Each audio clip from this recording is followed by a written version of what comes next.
Good morning, everybody, and welcome to In the Meantime. This is Babbitt here from B&B New Beginnings, and this is my channel of inspiration. So welcome if you're here for the very first time listening to me, or if you're someone that stops by often. I hope today's share will be of some value to you. I have lots to cover, so I'm going to get started here. You know, in the past, I know I've shared with you that as human beings, we tend to pocket all of these emotions and feelings that sometimes, we can't deal with right in the moment. And so it is very, very wise of me or you, if you choose to do this, to figure out where your weak links are. In other words, where do you pocket that energy? If you, for example, are in conversation and the conversation turns heated and it combusts and you don't like the outcome, where do you put that energy inside of your body? It's something that you might want to think about and consider understanding, because when you do, then you'll know how to harness it when it starts to happen, or if it happens to you. So I want to tell you a story, something that happened to me last week. I was having one of my chill days, watching my movie. I love watching movies. I pick a day and that's all I do is watch movies. And I watched this movie called, Man of Steel. And it's about Superman. I'm sure you've seen it. And I've seen it over and over again. I watch movies, oh my God, so many times I cannot tell you. And it was really great. Well, all of a sudden it gets to the part where the father, Kevin Costner, is in the tornado and the tornado is going to take him away, and his son Superman wants to come and just save him, and he puts his hand up and no, don't do that. And then the tornado takes him away, and Superman yells out in such a painful deep scream. So in it's when that started, all of a sudden I'm sitting in the chair to enjoy the movie, and all of a sudden, oh my God, I had this huge catharsis, and I was taken way back to when I was 13, and all of the family dynamics and my dad and all of these things that were painful to me that I have been carrying for many years. As I said to you when I started this deep dive, there are no rules, there are no regulations. You just have to commit to yourself to understand yourself more internally so that it will show and spill over externally. Yeah. And sometimes this can be move your soul in such a way that it is just very powerful, is what I'm going to say. But when you get to the other side of it, oh my God, you're going to feel like tons and tons of energy have been lifted and cleared, and your path is much more, oh my God, open. So anyway, getting back to this, when this happened, I started crying. I couldn't stop myself. I immediately got up, ran and got a clean pad and pen. And if I tell you, I wrote for at least an hour, spilling out my tears, feeling all that pain that I was feeling at the age of 13, remembering all of these things that were going on, the dynamics, oh my God, it was just so overwhelming.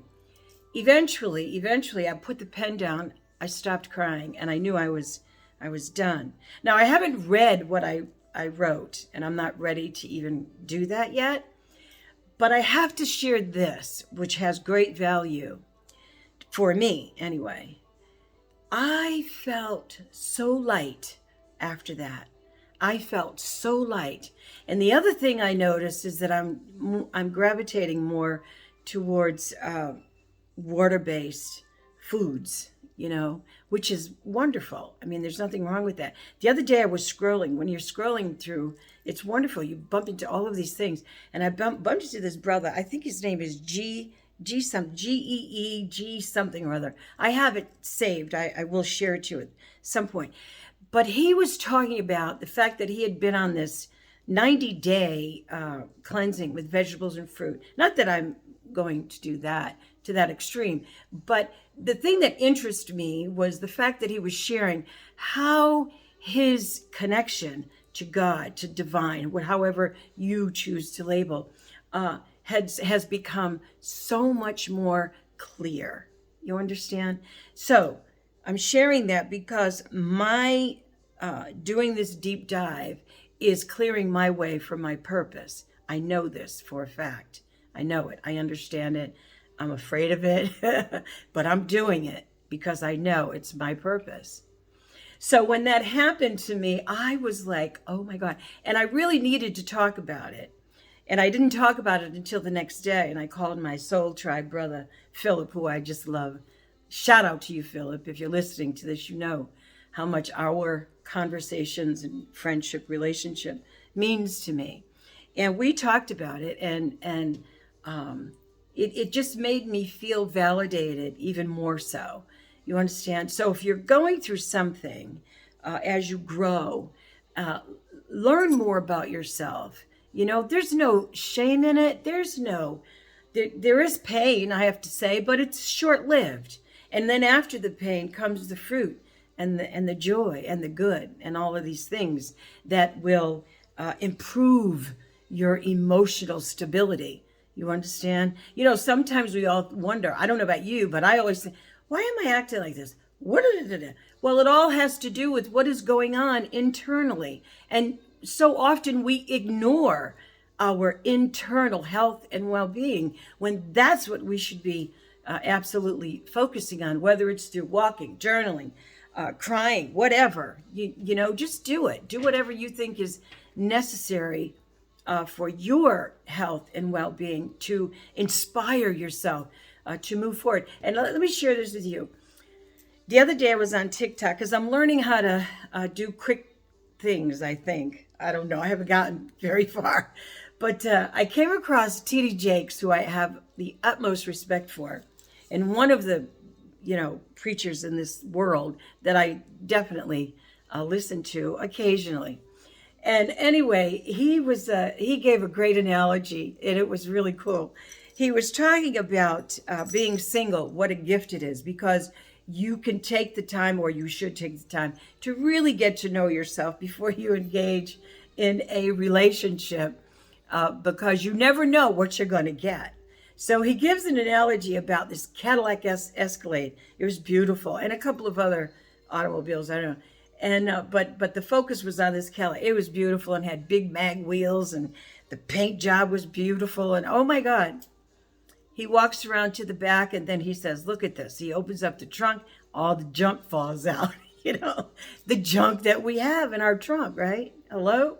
And I just thought that was just a fabulous analogy, and it inspired me to continue to get rid of my junk and clear my baggage, because as I said to you in the meantime, I want to be a whole solid human being, or as authentic as I possibly can, so that I'm able to inspire and do my job properly. And speaking of inspiration, let me tell you this. I have the most incredibly interesting people in my small little circle. Social media is awesome, and I know that there are a lot of problems and things of that nature. But there are moments when you can go on social media, and if you're feeling down, maybe a friend or an associate posted their favorite prayer or something of interest that really picks you up for the day. This is what I love about social media, or what other people are doing. I even have a friend now who sends links to music. He does this music thing. And I am telling you, the other day I got one and I danced right through it. It was great. So there's so many wonderful things. And about a week ago, I get, she had told me this prior to, my friend Nancy Barbie, who she's got beautiful energy. She inspires me so much. Published her very first book, okay? Now, this is a woman who travels all over the world, along with my other friend, Colleen. They go to Africa, they go to India, and they vaccinate these little babies to eradicate polio. I am so inspired by their work and what they do. And recently, Nancy published this book, and the title of it is My Angel in You. And it is fabulous. It really is wonderful. and it is on Amazon. And if you're interested in it, if you have children or nieces or nephews or whatever, you very well will be interested in this book. It is so fabulous. So anyway, I'm like, let me tell you, in addition to this, okay, Colleen and Nancy are off to India like this weekend. My friend Colleen lives right around the corner. I've known her ever since I moved. She was one of the very first people that I met. This woman, she just is so cool. One day she says to me, "Oh, Babbitt, I bought a house in Italy." I'm like, "You did? Oh my God." Here I am in my home thinking, "Oh my God, should I go? Should I stay? What should I do? With my life." And this woman is going to buy a house in Italy, which I'm very excited about. And I can't wait to visit because I am going to do a painting for her. But I'm sharing all of this because we're all so connected and everything is so relative. And we should all be supporting one another's, journeys. We really should. So I'm going to continue to do whatever I can to support the journey of anybody who wants to listen to my share. And I hope today I've given you some inspiration in order to take your next step, forward, And then I'm going to leave you with this one quote my brother Philip shared with me. And he said, he told me this the other day, and it's a quote by Greta Garbo. I hope I get it right because I never write things down, but I believe it is, "What a wonderful world this would be if we knew what to do with it." And I will leave you with that quote and hope that you will have an inspired day and be well. And I'll see you next time on In the Meantime, where I'm going to do a spread for you. Okay? And let me just say this. Oracle cards are beautiful and they don't predict whatever. What they will do for you is to make you more aware and more mindful if you choose to indulge. Okay? So I'll see you next time on In the Meantime. Have a fabulous day, everybody, and be inspired. Bye-bye for now.